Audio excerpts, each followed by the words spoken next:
Hello everybody. In today's video we're going to be going over some games that I played in a recent tournament.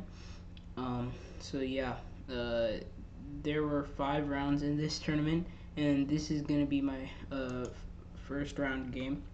And I was playing with the white pieces.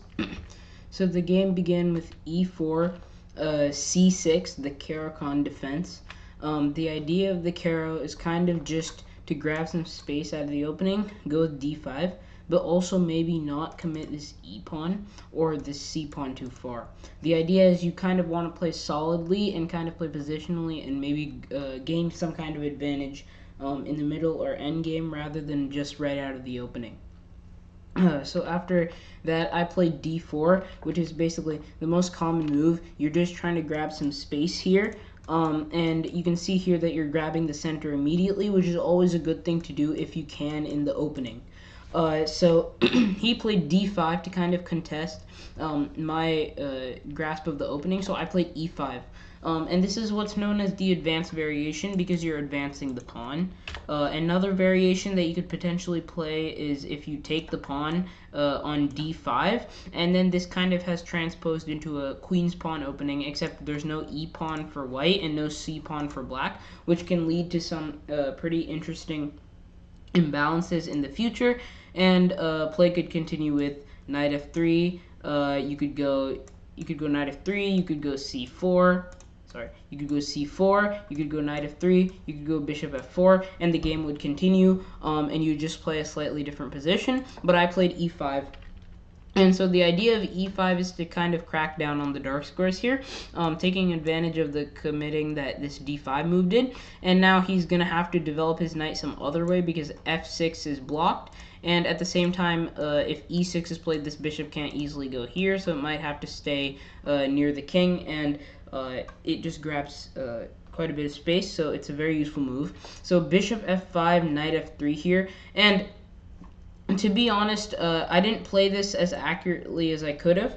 I think after bishop f5, the computer likes knight d2 actually a bit more here, and the idea of knight d2 is, I guess, after e6 you want to play knight b3 immediately and try to grab control of the c5 square as well as grabbing control of that, and you're also adding some extra defense to the d pawn, which could come under fire potentially later in the opening. But I played knight f3, which is still a perfectly fine move. He played e6. And I played bishop d3 here. It's kind of like a minor inaccuracy, but it's nothing too serious. The idea is that trading off a light squared bishop isn't the best thing to do this early in the opening, but it's perfectly playable. So we traded, and I took with the queen, obviously, because I didn't want to damage my structure and have doubled pawns here on the d file. So he played knight to d7, which is a good move. You're just trying to develop, and so we played some moves here, and after c5, there's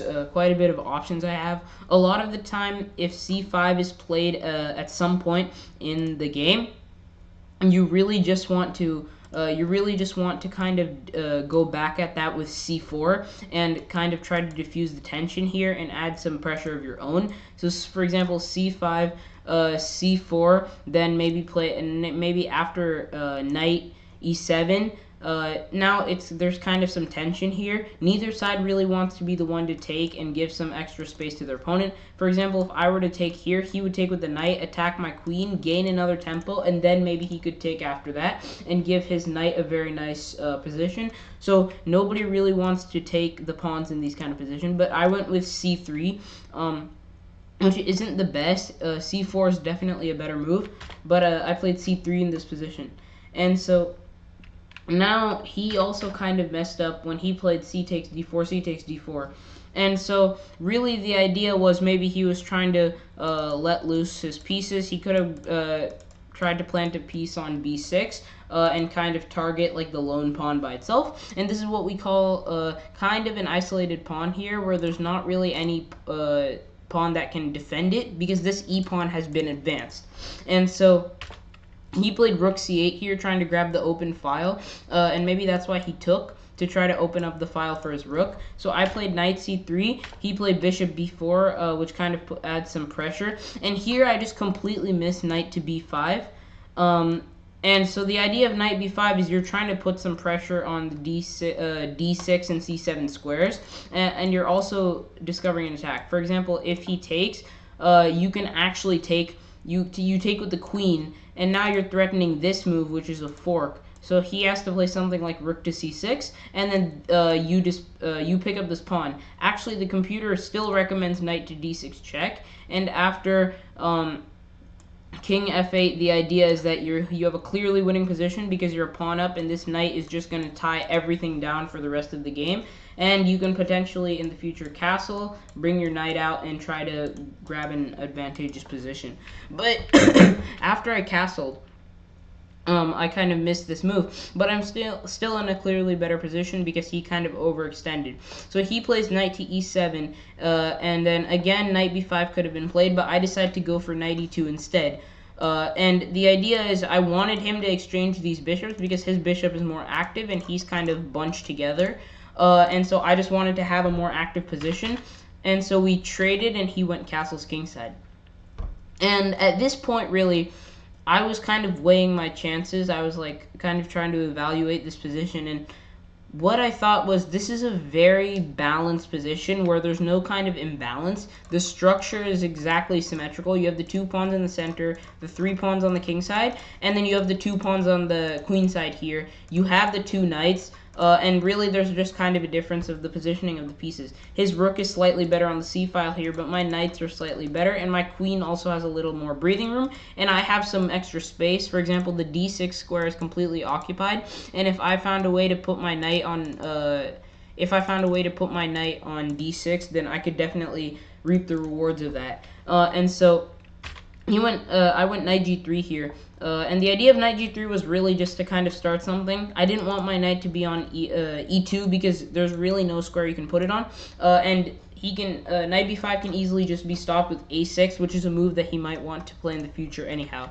And so he played queen b6, which is a multi-purpose move. You're trying to put some extra pressure on these 2 pawns, as well as just connect your rooks and maybe bring them together. So I played knight h5 in this position, and so the idea of knight h5 was that I would try to go for this kind of thing, or maybe even bring one of my knights in. And at the same time, if he does this, I could play this check and plant my pawn on f6 and try to go for some kind of checkmating attack.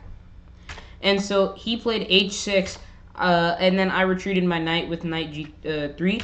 In hindsight, I feel like knight f4 would have actually been better here. This is a more active positioning, and it also kind of puts pressure on this pawn. But knight g3, it was a reasonable alternative. So after rook c7, I played rook a c1, and I was just trying to challenge his hold of the c-file, which is really one of the major assets that he had in this position. So he didn't trade for obvious reasons because you don't want to give up that file. And so I played rook e1, and the idea of rook e1 was really just to, make a move, but at the same time I was trying to free up some space for my king in the future potentially to go king f1 because the king is very valuable in the endgame, and I wanted to make sure that my king could get out as quick as possible. And so after knight to g6, I played knight to f2, knight to e2, adding some extra protection to my rook. And so he played queen to b5, and queen b5 is a good move. The idea here is that you can actually take. That's what the computer wants you to do. And now you play h4. Actually, you play h4 in this position, and you're trying to kick it out. And the idea is you have a rock solid hold of the f4 square. This knight can never come here. So the knight, its only potential squares are these 3, all of which are retreating moves, and you're just trying to add some pressure here, and in the future maybe plant your knight somewhere, maybe go for f4 yourself, and you're just trying to get some kind of attack and make your pieces as active as they can be. But I played h3. So h3 was just kind of making left for my king, but at the same time I was also trying to prevent anything from coming here, and I realized that f4 was already protected and h4 was already protected, so I wanted to just make sure that no piece could get too deep in. And so after knight b6, I played b3, and the idea of b3 was basically just to lock down c4. And so we have a5, and this is a very balanced position. Like, I feel like if I offered a draw, I don't think he would have said no here. because this is really just a position where everything is basically the same, and after some simplifying, I feel like it would definitely just fizzle out to a draw. But I played queen b2, and this was really the big mistake of the game. And so queen b2 is not a good move because you're basically just putting your queen in the line of fire, which I should have seen, but I was trying to defend my pawn here, and I was getting low on time. And so here he wins if he finds this move knight to c4. And the idea behind knight to c4 is that clearly you can't take because the queen's hanging.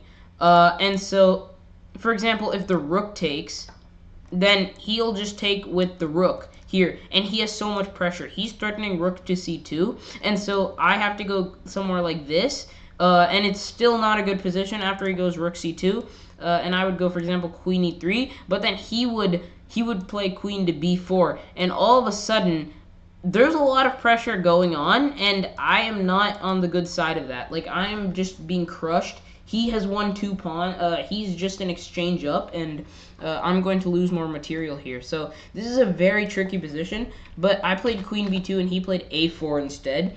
So he didn't see knight c4, and so the idea is now I can try to fizzle out some of the pressure and just try to get a slightly worse endgame position because I kind of am being attacked here. But I played knight c3. And this is slight inaccuracy, but nothing too bad. I was just trying to kick his queen, and then I saw queen b4 is what he would play. So I went knight b1 here, which is a little too passive, really. I was trying to go for a3, but then I realized that he's going to take like this. And really what I didn't want was this a3 pawn push. Like, if I played knight to e2, for example, then this a3 move would be a looming threat, and I did not want that to happen. So what I did was instead I played knight to b1, and so really knight to b1 is just kind of a scared move. Like, it kind of shows that you aren't too sure about your winning chances.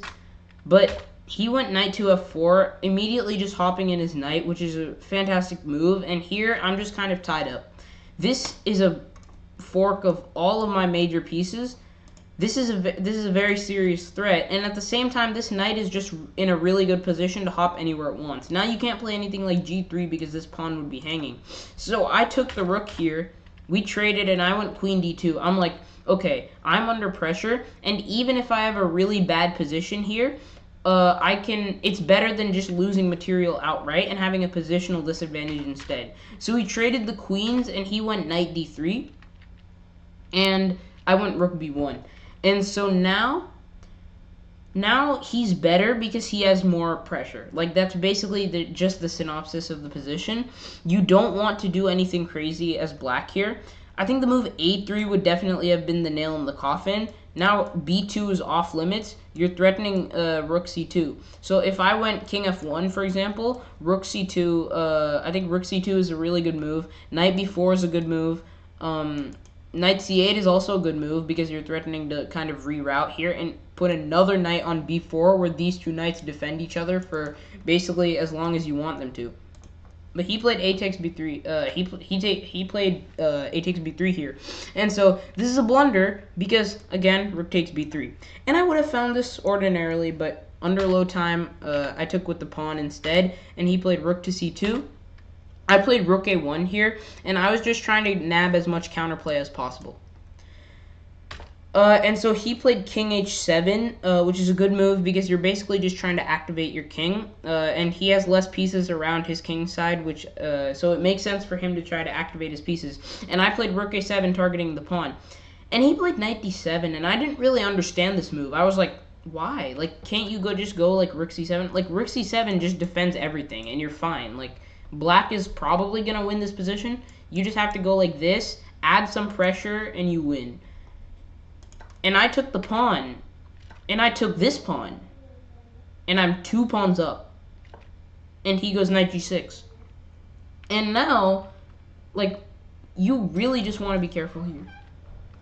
I think they have and so king h2, and really this was not a good move by me because the idea is you never want the knight to come here, and this rook will guard this f4 square, but you don't you don't want that to be the only fix you have, because this is a temporary fix, and still the knight can go. The knight can still go. It's temporary, but the knight can still go. And so that's what happened. He played knight g to f4, and I'm kind of locked down here. Like, it says it's equal, but this is kind of a lockdown position to play as a human. And so I went g3, knight e2, and king g2. And here, I wish I could give you the rest of the game, but both of us were very low on time. We were under a minute, I think, and then we both stopped recording the game. And so I can tell you one thing that I went on to win here, but it was a long game. It was a really good game. And so, yeah, this gave my tournament a good start. 1 point out of the first game. And so in my round 2 game, I had the black pieces against my opponent, who's significantly higher rated than me. I think it was about a 200-point rating difference, so he was rated about 1200. And so he began the game with c4, the English opening. This is an opening that I used to play every game I played. There was a stage in my chess journey where I would only play this opening, and I loved it. And it was special, and nobody else, not a lot of people knew how to counter it, and so I would play this opening. I kind of stopped now because there aren't a lot of good lines that I've been able to learn quickly, but it's still something that I would play from time to time, and it's definitely something reliable that you can trust in tournaments. And so I played e5. This is what I play against the English. It's known as the King's English, also known as the reverse Sicilian, because, you know, with the colors reversed, it's e4, c5, which is the Sicilian. Knight c3, knight f6. This is known as the two knights. This is basically one of the most common, I think it's one of the most common variations of this opening. Yeah, it's played by many GMs, you know, Aronian, Giri, Prug, Erigaisi, all of them. And so it's a very good opening. E3. E3 is something that I've never seen, but I played knight c6 because one of the main goals in this opening for both sides is to kind of gain control over d4 and make sure that you don't get completely swept away by the pawn thrust. You may notice that this position is equal, and that's because the English opening equalizes really fast, and it's known for being more positional. So he played d4 anyway, which was kind of a weird decision, but I took. He took back, and I played bishop b4 here, which is perfect. So I've been playing this opening perfectly so far. Really, I was just like principles. Pin, pressure, maybe try to win this pawn somehow. It says the best move here is queen to e2, after which I play queen to e7. It doesn't recommend taking, but if he does take, it says I take with the king, and I have an advantage, which is really weird. Like, I've never heard of taking with the king in a position like this, but, you know, I guess you have the pin, and I guess it's worth it. So, instead, he played d5, and so I played knight to e7, which is, again, too passive. So I've been playing too passively throughout this tournament. It's a pattern. In the first game, I definitely played a little too passive, and I kind of paid the price for it. But I played knight to c7, knight e7, and he's much better here. So he plays knight f3, and I played d6. d6 is a perfectly fine move, but with the bishop on b4, it isn't, because now he plays queen to a4. Queen to a4 wins the game on the spot. Why? This bishop is hanging. This king is being checked. It's a 4. Simple tactic that I missed. Simple tactic. I went c6. He took, but really there's no point anymore. So we traded the pawns. I castled my king. I went for rook e8. Really, one of the only good things about this position is this, but it's literally as simple as bishop e2, castles kingside, and he's gonna win the game no matter what. So he played bishop e2. He's already halfway there. I played bishop f5. I'm just trying to play whatever I can.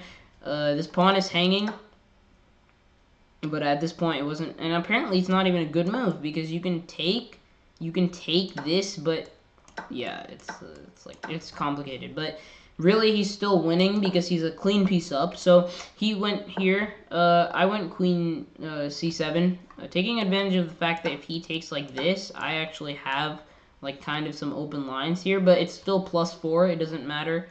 So he played bishop f4 instead of taking, and I went queen c5. I danced around with the queen. He went here. I went queen d8. He went knight c3, and I went queen b6.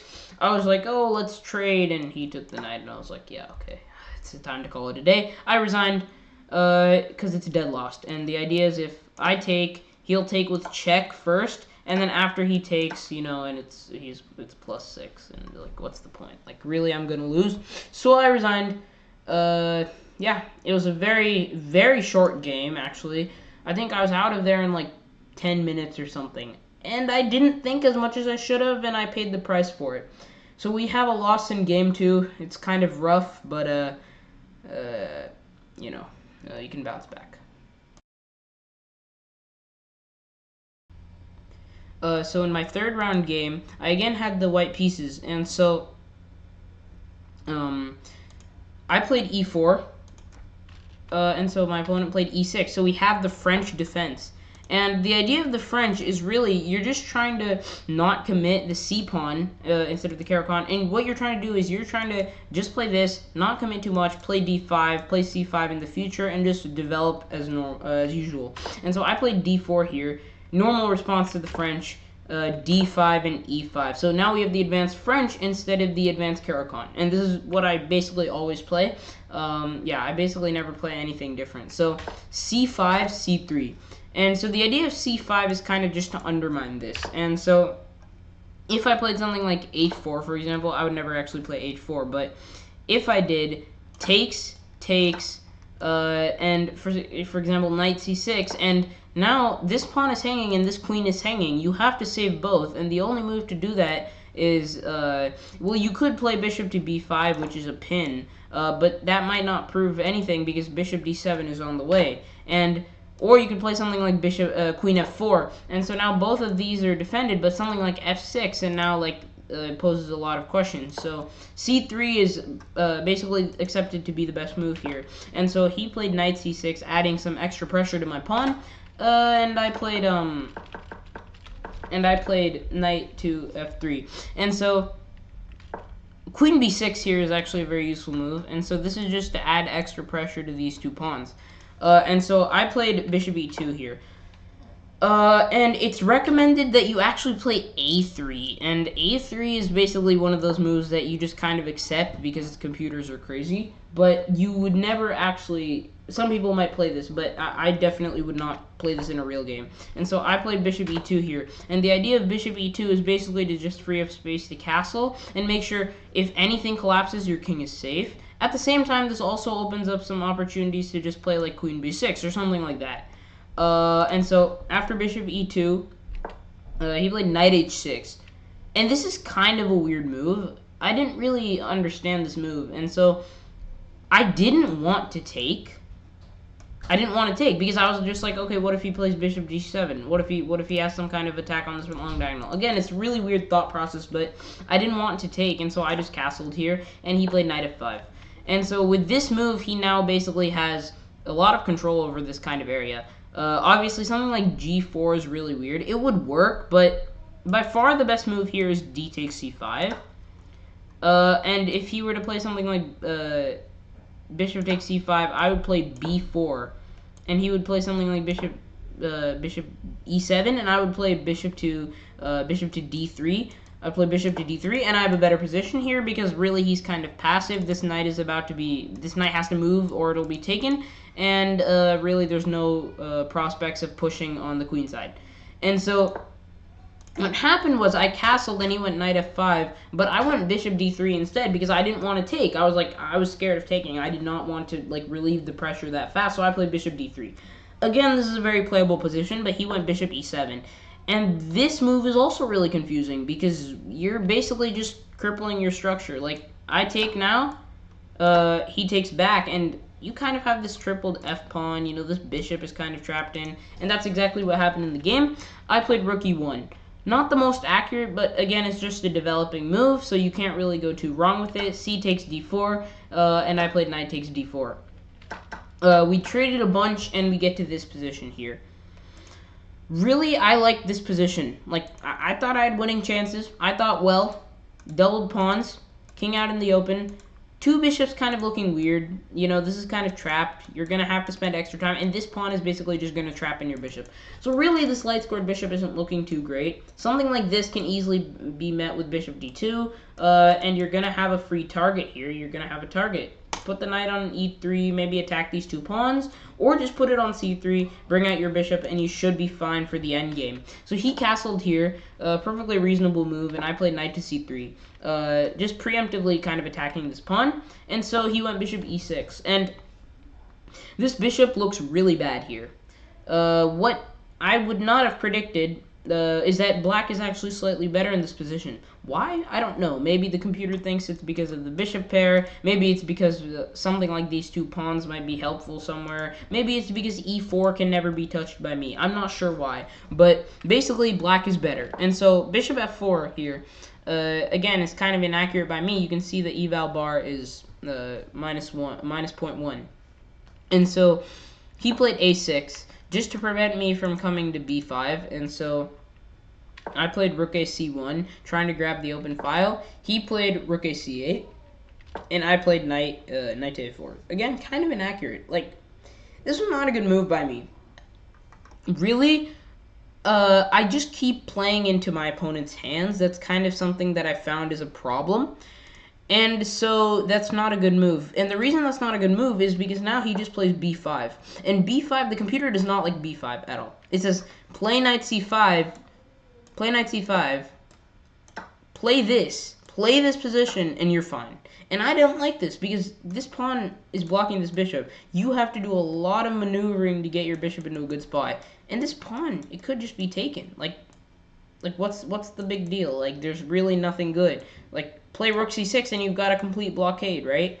And if you were to play bishop d2, then you have to be careful because, like, this, you know, I don't want to play this. I don't want to play this, you know. Everything is too committal here. So knight c5 is something I just really don't want to play. But the computer likes it. And so I played knight c3. And now he kind of has the advantage. So again, it's just like slowly creeping down. Like, I was better in the opening. Now it's kind of going down. And so rook c4 here is a fantastic move. Like, I did not see rook c4. But again, this is not like a knockout punch kind of move. It's more of a move that you don't see, but you definitely know is a good move. And so I played knight d2, and taking advantage of the fact that this pawn is hanging, but also at the same time, there's no real pressure here, and trading is probably beneficial for me. So he doesn't trade, he goes rook fc8, and he adds more pressure. So now I play king f1, and I'm worse. And you have to be accurate in this position as white. Really, there's really no way out of this, and you have to be accurate, and you have to play the position well, and you can get out of it and have basically good drawing, or maybe even winning chances. And so he played g5.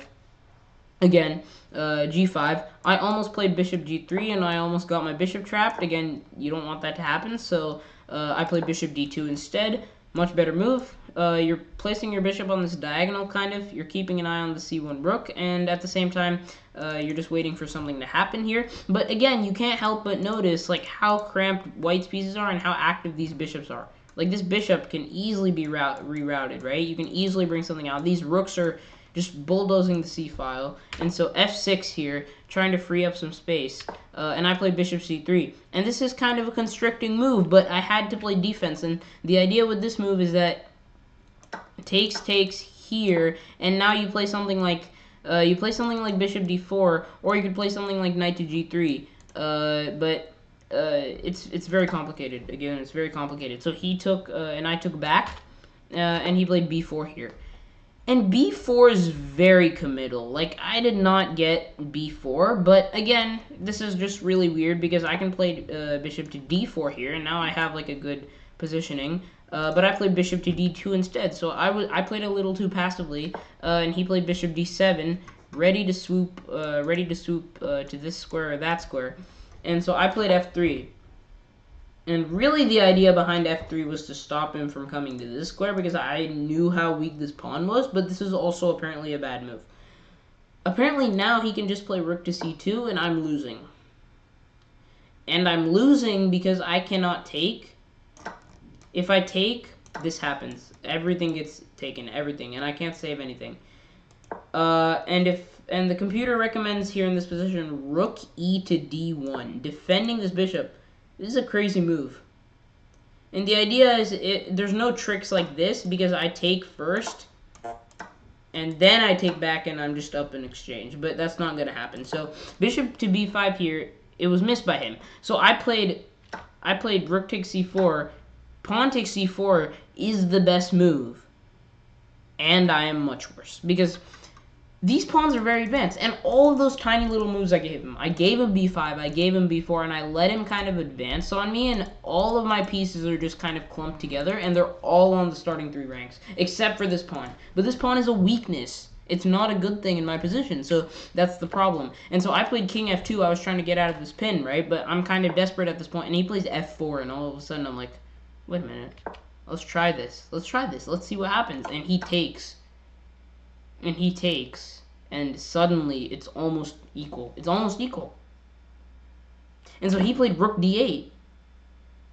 And so I played bishop d3 here. Bishop d3. And look at this looks really ridiculous, but it works. Like you're kind of holding everything together. And here he had to find rook d5 to hold any kind of sizable advantage, but he blundered. He blundered, and I played knight d4, and I found the move, and here he has to play bishop d7, but he missed that, and I played knight f5, and I'm like, wow, I just did that, and all of a sudden, he has to leave this diagonal. Like, if he plays something like rook e8, takes here, and I'm just a clean pawn up. Like, it doesn't matter about, like, this kind of position, because there's really no breakthrough. He can't, like, have any kind of breakthrough, to promote. Excuse me. But anyway, the point is here, this can go south really quickly. So I played knight f5, and he played bishop to f8, and I took the pawn, and I thought I just got out of that. And now I have a better position. His rook is hanging. He has to move it. Sorry, why did that happen? So I have a better position. He has to move his rook.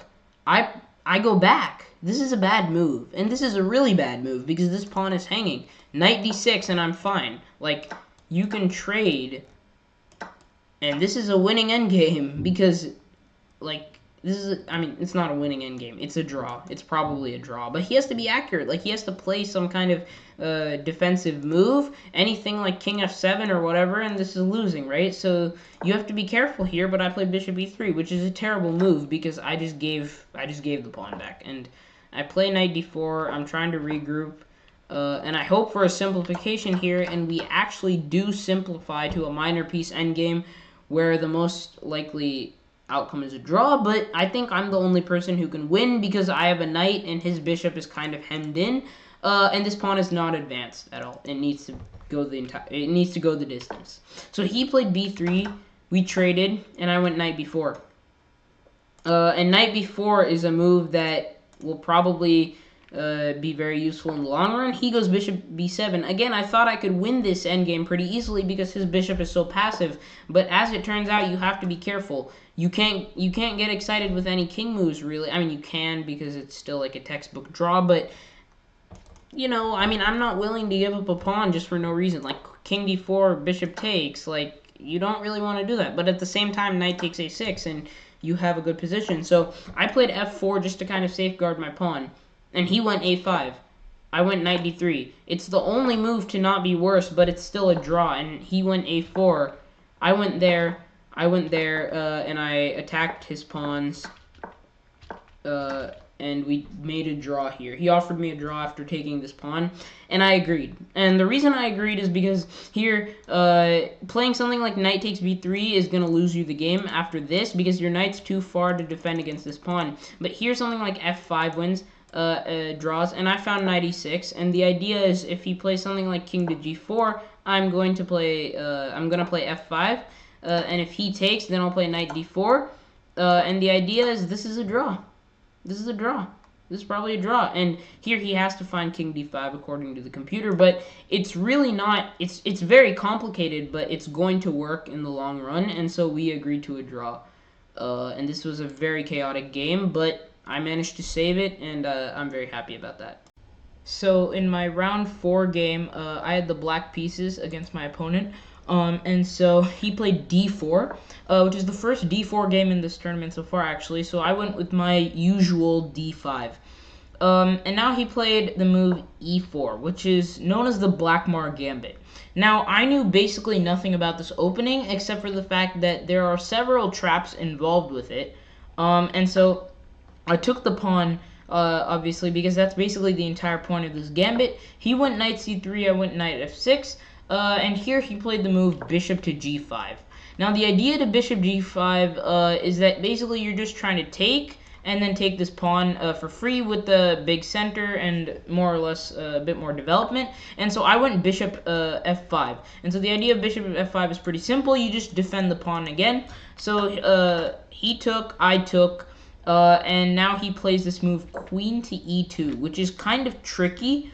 You're attacking the pawn again, and so the best move for black here is knight to c6. And the idea is if he gets greedy and takes back the pawn, now you have this move queen to d4. And now this move attacks the b2 pawn and the knight. And if you defend both by playing knight c3, now black can long castle, have this raging attack down the diagonal, bring the knight in, and black is supposed to be winning here.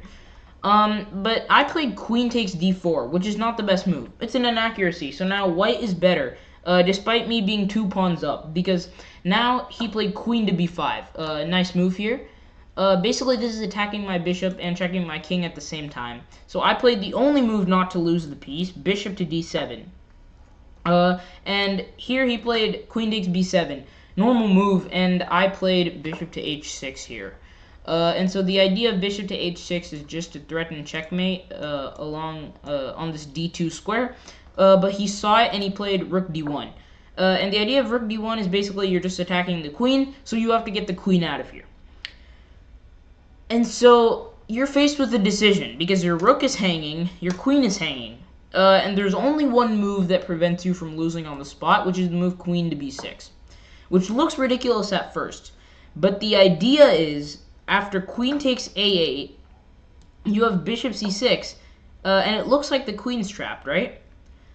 Wrong, because now you play the move bishop to b5. But after bishop to b5, you can't take it. If you take like this gets taken. And if you take with the queen, now you take the a7 pawn and you escape with the extra rook. And so what you have to do after bishop b5 is you have to castle kingside. And now if you take the bishop, you take with the knight, and now the knight seals off the escape route, and you have the rook attacking the queen. So after knight d5, rook takes a8, knight takes b6, a takes b6. This is supposed to be an equal game, because the rook isn't really doing anything, and so basically these pawns could be kind of weak, but you kind of have a compromised structure. This bishop is pretty strong, and it's still a game. And so really, white kind of has to be careful here. For example, if he plays like rook to d7, I could play bishop to f4, which is kind of a nice move, which is defending this pawn. And then if you play something like knight to h3, well, watch out, you just got your rook trapped. So you have to be kind of careful here, but I went with queen c5. And I went with queen c5 because I was like, well, I'm trying to play bishop c6, and this defends that square. And I'm trying to prevent bishop b5, and the queen defends that square. So what could be wrong? But what I didn't see was that after queen takes a8, and me castling kingside, that I don't have a chance to block off this escape score because the knight's hanging. Whereas if I played queen b6, now the knight is defended through that line. And so that was the problem with queen c5. And he took the rook, and I castled now. And so now you can just get the queen out of there. The computer recommends queen takes e4, and you win back the pawn, and you're just a clean rook up. Obviously, it's an easy win from here. But he took my bishop. I don't know why. And I took back, and he played queen takes e4. Obviously, he's still completely winning. And so I played queen d6. He played knight f3. I went knight e5. We traded. And I went queen to b4, but he just went b3, and the game is over. I went bishop to f4, castled, and I went king h8 here to try to give my rook, an opportunity to attack, but it's basically hopeless. he played this nice move, queen to d4. Basically, this is just forcing a trade, and you can't do anything about it. So I went bishop d6. He took, and I resigned on move 19 of this game.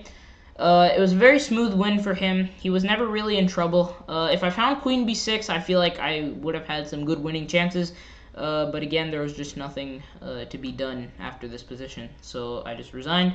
So this is a tough game. But yeah. So for my last round game, I again had the white pieces. And so I went e4 again, e5. I was thinking, maybe I should have played d4 sometime in this tournament, but really it's no problem because e4 is a very good opening for me, and I've been playing it for a while, so, might as well use that. I went knight f3, knight c6, and I was finally like, okay, well, looks like we have a normal opening, not something like e6 and c6, because at the end of the day, even though I have scored 1.5 points against those two openings, what's going to happen? Like, I'm not very used to those. And so he went knight at c6, bishop c4, bishop c5, d3, knight f6, knight c3. All of this has been played many, many times. Castles kingside, bishop e3. I've been experimenting with this line lately. Really, the only reason I play it is to get this kind of position. And after d6, I castle. He goes knight to g4. Which is a move that I've basically never seen before. Like, I've reached this position a lot, but I've never actually seen this move before. And I guess he's just trying to get this kind of fork on e3, and he's trying to open up some lines, but I don't really see the appeal in it, and I went queen d2. The computer says queen e1 is a better move here.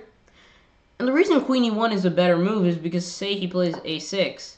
Well, I can play h3, and I have this, and I have this. And apparently, I don't have that if I play queen d2. Again, something that would take a lot of prediction, but it's definitely true. You can't argue with the computer. Bishop d7, and now I'm better here. And so I played d4. And the idea of d4 is really just to fix your pawn structure, and we traded. And so I find myself on move 11 in a completely winning position. Like, I'm not exaggerating here when I say this is winning. This is completely winning. Right? This is winning because you don't have anything as black. That's kind of the reason why. Like, there's nothing. You have these two pawns as white. You have the active pieces as white. You have the misplaced knight to kick out and attack. But black really has nothing. And it says here that bishop e6 is the best move, but I don't. Oh, that's really bad.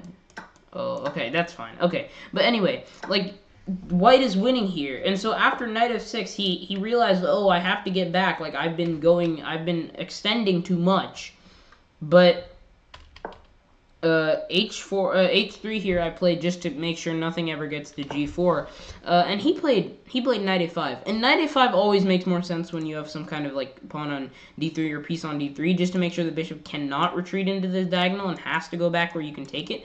I don't find knight a5 good. It's +2, so knight a5 moves like knight a5 should be avoided. But I played bishop d3, and I was just like, okay, I need to keep my bishop. Like, I need to use it for the attack. He played b6, and I played queen e3. Not the best move. Like, e5 apparently is better, and I just went on the spot with e5 because this knight is very passive. It says knight h5 is the best, and then you have to go with rook a to d1, and it's +3 because you have an overwhelming positional advantage. Bishop e5 is on the way. Bishop e4 is on the way. This bishop is hanging. This rook is hanging. Everything is hanging. But queen e3 is fine anyway because really you're just trying to regroup. And he played bishop c6, which is not a good move. And now you have to play b4, which pains my eyes, but it traps the knight, so you can't really... I mean, it doesn't trap the knight, but after this move, e5, you're kind of... d5, you're just kind of taking over.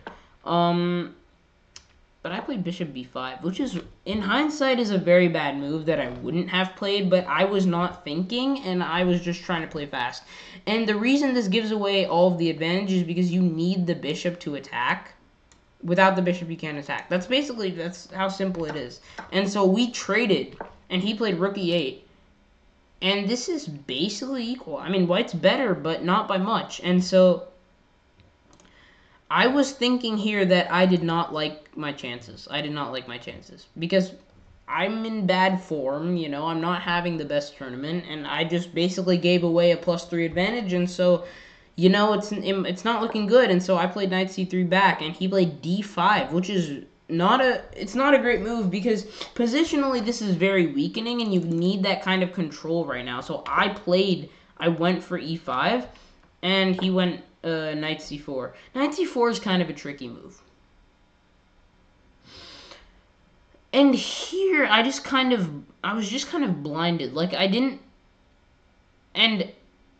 want to play something like queen to d3, and that's what the computer recommends, and it says give up the pawn. Give up the pawn because you have such a good position it doesn't matter, and that it doesn't matter because black is really just not going to do anything. I mean, if you play the knight back, then you can just go with e takes f6, the knight's hanging.